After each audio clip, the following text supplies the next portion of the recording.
Hello, everybody. I just have few things announced, or not announced, but it's a few things to talk about from at my store, Spirit Halloween store, that I didn't make video of or whatever.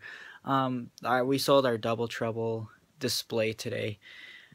It's actually kind of funny. The guy that originally wanted it, I told him about that it doesn't work with the adapter because the adapter slot in it was broken, and I told him that we could give him a 10% discount with that, and he didn't buy it. He was going to come back for it.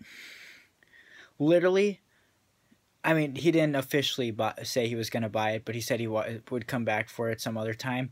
Literally, a minute after that guy left, another guy came up. I want the Double Trouble, and we sold it. We gave that guy a 10% discount too, but I didn't tell him about the adapter. The thing is this here: when we sell our displays, we don't disassemble them. If someone wants to buy a display, they have to take it the way it is, fully assembled.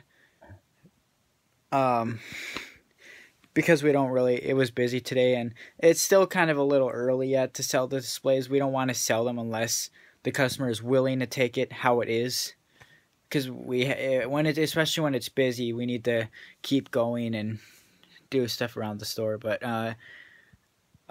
yeah, that's all today. And not only that, we had 4 more or so. The lady there, the manager there today, said that there was 4 other phone calls asking if we had Double Trouble after that sold.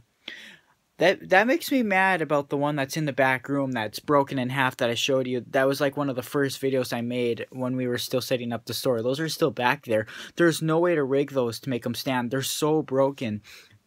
The side that has the electronics in it, the battery compartment, the volume knob, that side is fine.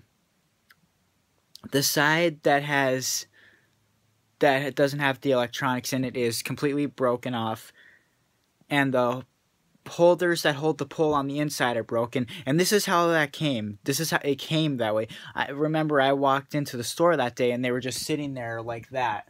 And I just set up another one. We only have 3 so far, and don't even count that broken one, so 2.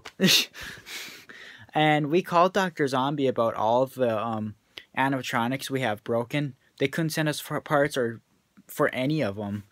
The Vulture, nothing, just nothing. So it's one of those things where we have to try to take matters into our own hands or sell them the way they are. Which I don't have a lot of time to fix these things this year. I used to do that in the mornings when I went in, when it was really slow, but I don't work in mornings this year because I work Dan's and Spirit Halloween the same days, every day. I work at Dan's 10 to 6, and then I work at Spirit 6:30 to 10, or 9, I mean. And then days I have off at Dan's, I work at Spirit 1 to 9. So I don't have time to fix them. So right now we don't have anything else set up in Double Trouble's place. That I didn't update that on my video, and there was something else I was gonna talk about. Oh yeah, that fog machine, about how they went through all that fog. I just don't know why they kept switching the fog machine on the continuous mode. I think they always think that it's off and that's how you turn it on, but it's just a different setting. And I don't know who keeps switching the fog machine like that. Because like I said, I'm not there in the mornings, but I'm hoping that note helps. But I have a feeling I'm going to walk in there tomorrow and it's going to be the same thing, because there hasn't been one day where that fog machine was left the way I had it set. It was always on the continuous mode when I go in every day. And like I said, those 2 jugs we don't even usually get through 1 jug of those. Like last year in our Area 31, we didn't even use the whole fog, all that fog. We were only supposed to have 2 of those fog containers. We have 5.